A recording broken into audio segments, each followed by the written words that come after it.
up until now, we've been working with this predefined loop. What I called an agent was now what people are calling a workflow. We're just giving it some conditionals while looping. The loop is very important, but now what people are calling an agent is giving it choice. So we're still iterating, but we're also providing tools or functions that the LLM decides that it wants to call based off of the previous context and the previous messages that we've sent it. And so in this episode, we're going to be implementing tools. Another word for tools can be function calling. That is what they call it at ChatGPT. Well, they call it function calling, but in the actual syntax is tools. So I'm going to just quickly show you an example of ChatGPT's example. Here's their get weather example and their get weather tool. So a tool is really just an object. Tools is an array of objects. And you can think of this tool as a schematic of a function that already exists. So here, it's our function name, get weather, the description of what the function does, as well as parameters that this function expects. And are these parameters required? And then you can see it passes chat, tools, as well as messages. And then if you log the tool call, you might get something like this. It's an array of objects, array of potential tool calls. In this case, the call is get weather. When the message is what is weather like in Paris, the LLM then responds and says, here's the function I want you being the developer or your program, to call. And here's the arguments to pass it. So in this case, it recognizes the user is interested in Paris. So it's like, all right, I want you to call get weather function with Paris. If we go a little deeper into their example, here's our get weather function. It has a lat long as well as a HTTP request. And here they adjusted it so it has lat long in the properties. What is weather like in Paris? They send it. It does the get weather, lat long. Chat then pulls out the tool call from the response. It extracts the arguments. Remember, these are the arguments here. And then it actually calls that get weather function with your arguments of latitude and longitude. It pushes the message of that first response that the LLM gave you. And then it pushes here that result from the get weather function. It then calls chat again with your new messages array. And so if you look at it, it's going to say like, what is the weather like in Paris? And then the second item in that array is going to be the tool call response of the get weather with the arguments. And then the third element in that array is going to be this tool call with the results. And then you pass that array plus the tools, and it's actually going to give you the current temperature in Paris, which is what you got from your get weather function. Okay, and so that's the example. Now I want to build that into what we've been working with. So the way I see this is that there's really three main functions that we're working with. We have one, read spec file, or a read file content function. We have write response to file, or a write file content function, as well as run tests. So that's our three. If we look at our code, you can see where we're calling this. We have a read file content here. And then through each LLM iteration, we do our write file content as well as our run tests. We're running these functions basically every time. But there are some limitations here. One being, because our read file content is outside of the scope of our while loop, what if our tests are incorrectly done? What if we have that infinite in there, or a poorly imported function? The LLM may never know, and it actually doesn't have the ability to go and fix it. So that's one thing that we're going to be changing here. So before we get started, I do want to remove our max attempt logic. We're going to keep the test passed. And I'm also going to just remove all of this. So we're just not quite a fresh start, but pretty close. I'm going to keep these imports because we will bring them back. Okay? So if you look at our messages array, we just have these two, our system prompt plus our initial thing. And that's all good. But now we want a tools array. And And so our tools, we're going to want something the type chat completion tool array. Let's import that from OpenAI. And so tools is going to contain an array of objects that are schematics for our functions. Remember, we have 3. We have our read file content, which takes in a file path. We have a write file content that takes a file path as well as the content that we want to write to the file. Then we have a run test function. We're going to ignore the command, so we're actually going to just say there's no parameters in this case. And this is going to return whether or not the test passed, as well as the output of the test. For simplicity of this, I'm actually going to just pull this from my blog post. So I'm going to copy that over, paste it. My blog post will be in the description of the video if you're interested in it, but I will read out some of this, okay? So here we have our write file content name, as well as the description. I just said writes content to a file at the specified path. And then our 2 parameters for this function, file path, content, types, they're required. We do the same for read file content.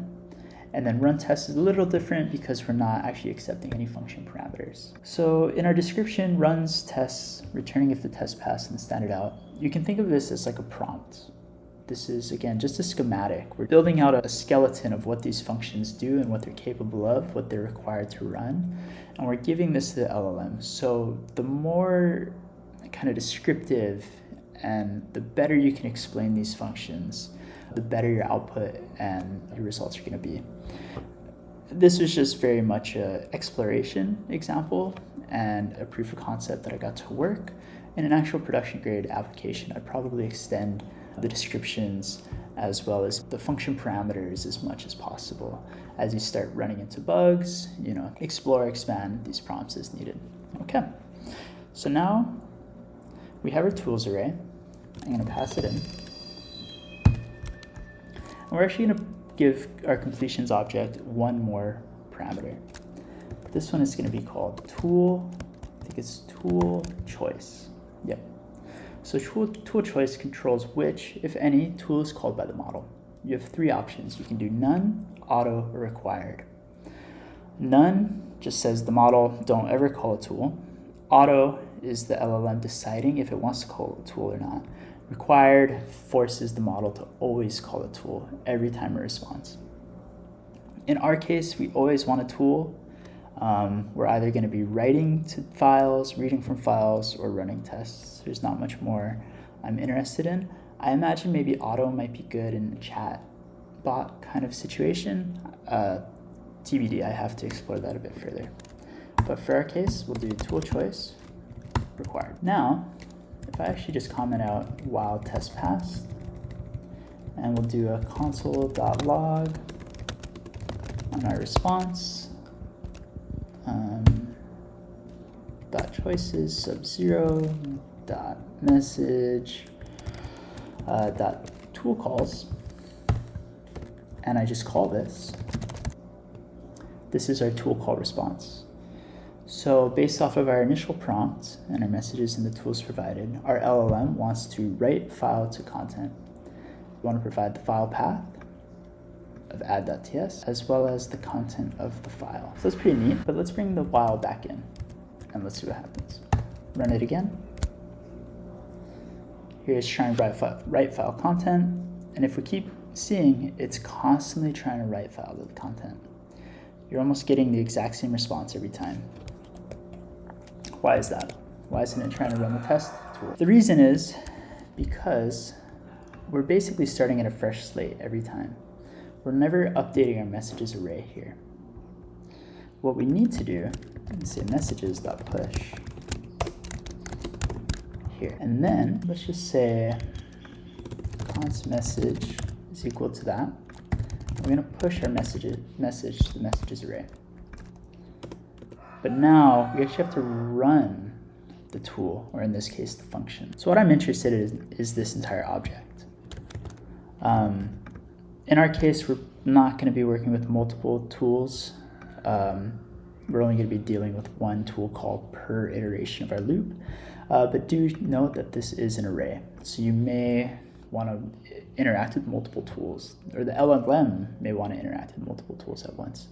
For the simplicity's sake, I'm just doing the very first tool no matter what. So I'm going to say const tool is equal to message.toolCalls. Then I'm going to actually do some conditional logic. So if tool.name,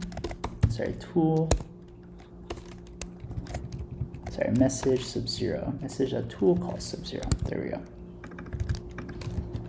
Tool.function.name is equal to write file content. Then we want to run write file content. We'll do write file content. And if you remember, we have our args here. So const args equal json.parse tool.function.arguments.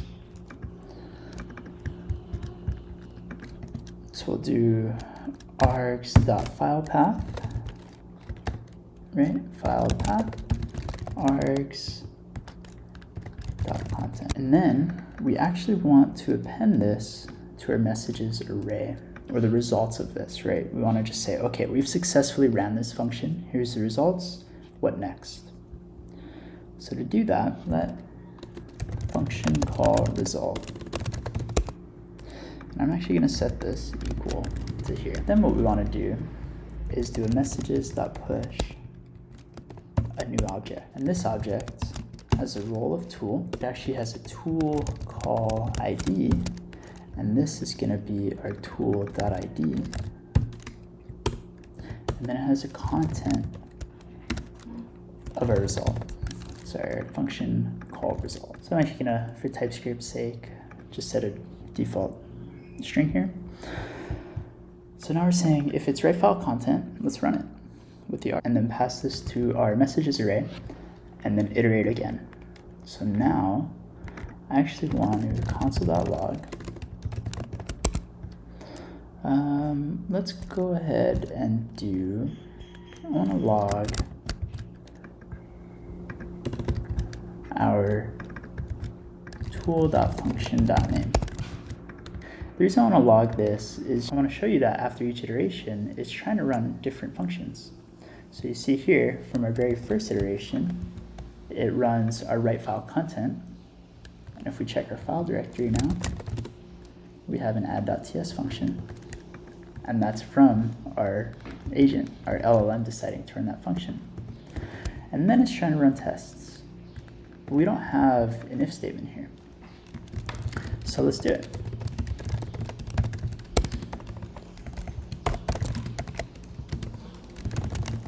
Run tests. Now we just want to run tests. But remember, run tests provides pass and test output. So we'll do equal run tests, and then test pass equal passed. Remember here to break out. Oh wait, this is async, so do await. And then test output is what we want to do is set to this.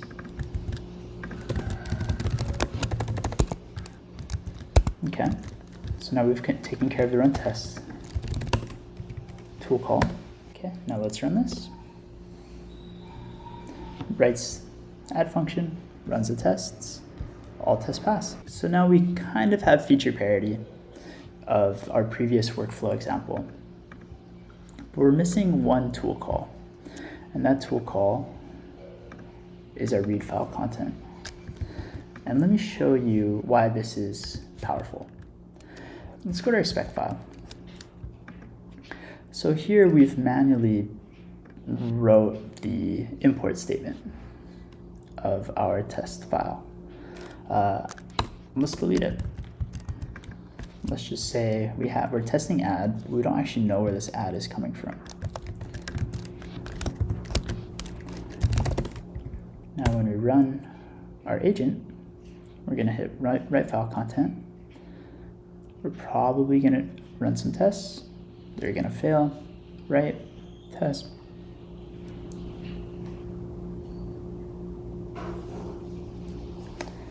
until eventually it passes.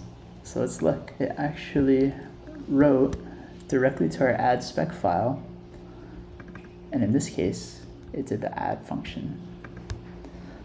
It looks like it also wrote another test, which is LLMs.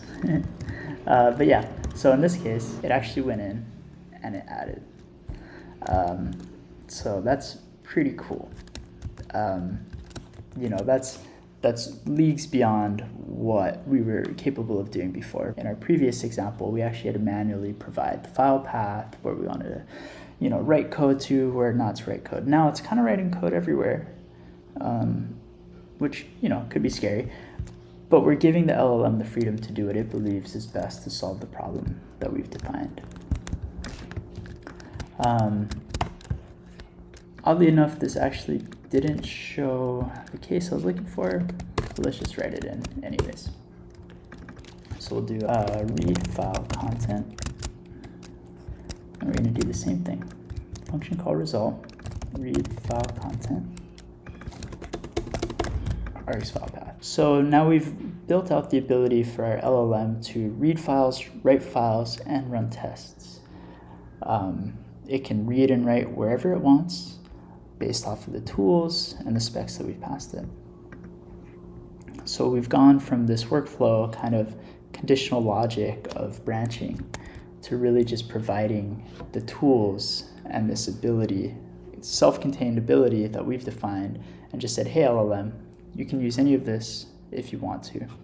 And the LLM decides what is best. Hope you enjoyed. See you in the next one.